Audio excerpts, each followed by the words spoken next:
Be honest with yourself. Have you ever found yourself in this situation? You sit at your desk, books spread out in front of you. You take a deep breath. Today, I have to finish studying, you tell yourself. But then, you tackle the first question and get stuck. It feels difficult. Frustration creeps in. Your eyes drift toward your phone, almost without you noticing. Just 5 minutes on TikTok to unwind. You think, and suddenly, 5 minutes turn into 30. 30 minutes stretch into 2 hours. You glance at the clock. It's 1 a.m. The assignment? Still untouched. If you just thought, wow, that's exactly me, pause for a moment. You're not lazy. You don't lack discipline. And you are definitely not alone. The problem isn't you. The real issue lies in how you're battling your own brain. So, how do you win that fight without forcing yourself? Ready? Let's dive in and discover the answer. Part 1. Understanding procrastination. It's not laziness. It's your brain. Have you ever caught yourself thinking, why am I so lazy? Why can't I be more disciplined? Stop right there. The truth is, you're not lazy. You're not weak either. What you're experiencing is a silent battle happening inside your brain. Inside your mind, there are two characters. 1. The adult you wants you to get things done, pushes you to study, exercise, and do the right thing. 2. The child you craves instant gratification, loves scrolling through social media, playing games, snacking, anything quick and pleasurable. And when these two parts clash, how do you feel? I should get to work. But a quick TikTok break won't hurt, right? And what usually happens? 5 minutes turn into 30. And the task? Still untouched? So, why isn't willpower enough? We've all heard the advice. Just push through. Stay strong. But here's the catch. Willpower is like your phone battery. It's full in the morning. But after a day of temptations and fatigue, it drains. And when that battery runs out, who wins? Exactly. The child inside you takes over and celebrates. So what's the solution? It's not about trying harder. It's about outsmarting your brain. Instead of fighting that inner child, be smarter than it. Use science-backed strategies that get you moving without the struggle. In the next parts, I'll share simple yet powerful methods to beat procrastination easily and effectively. Are you ready? Let's explore how to hack your brain together. Part 2. The brain's secret. Working memory and the doorway effect. Did you know that your brain works like a small desk?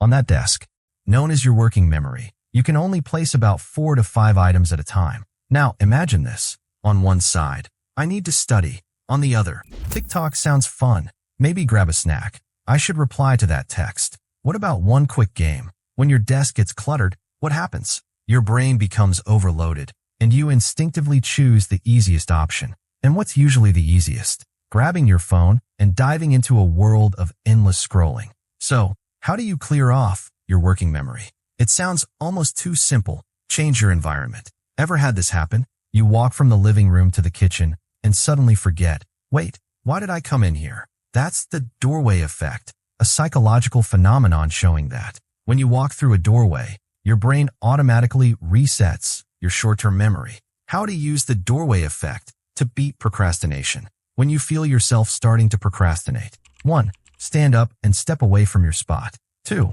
Walk through a few doorways in your home. The more, the better. 3. Or simply change your posture or move to a different place. Important. Resist the urge to pick up your phone. This is about clearing your mind, not piling on more distractions. What happens next? You return to your desk and think, why does this feel easier now? That's because your working memory just got refreshed. The mental fog of procrastination starts to lift. You feel lighter, clearer, and more ready to tackle your task. Try it now. Don't just listen. Take action.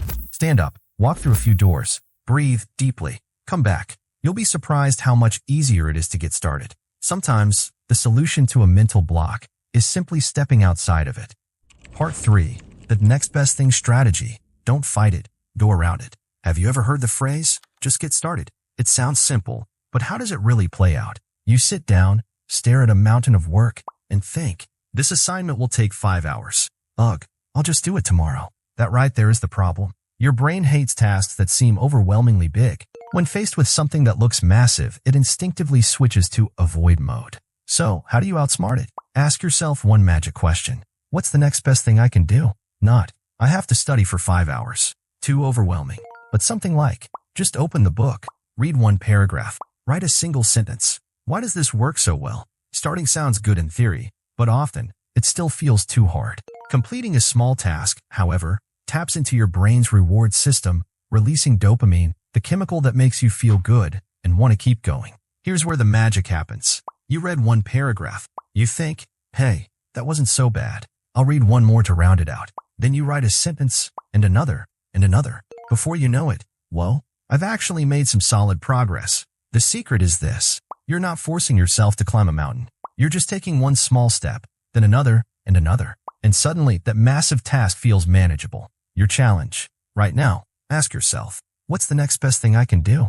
Take just 2 minutes, do it, and see what happens. You don't need to wait for motivation. Motivation comes after the first action. Try it seriously. You'll be amazed at how much easier things become.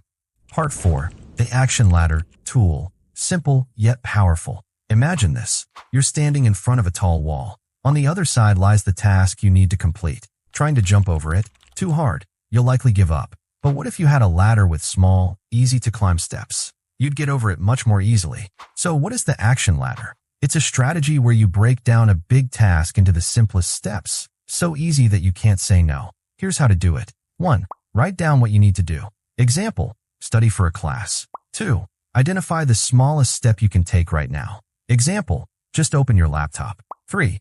Do it immediately, within 2 minutes. Don't overthink it. What happens next? Your brain stops resisting. Oh, just opening the laptop? That's easy. Once you take the first step, you naturally feel like continuing. One small action creates momentum that fuels the entire process. Here's the key to remember. Small actions, small wins, big motivation. You don't need to wait for inspiration. You just need that first step. So, what's your first step on the ladder? Take 2 minutes. Do it now. You'll be surprised at what you accomplish.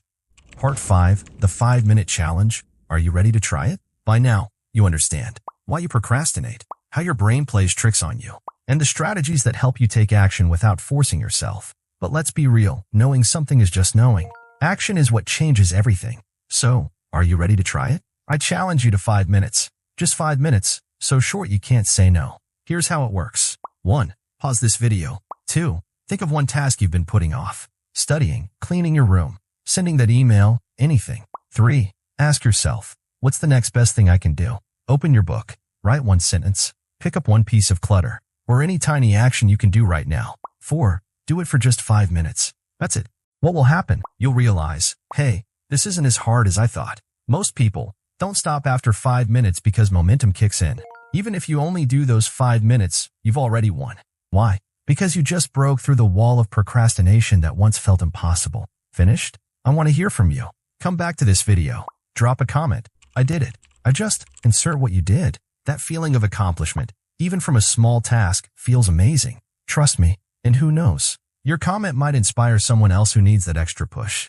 You don't need to be a willpower superhero. You don't need to wait for inspiration to strike from some distant place. All you need to do is ask yourself, what's the next best thing I can do? And take action. Stop battling with yourself. Be smarter than your brain.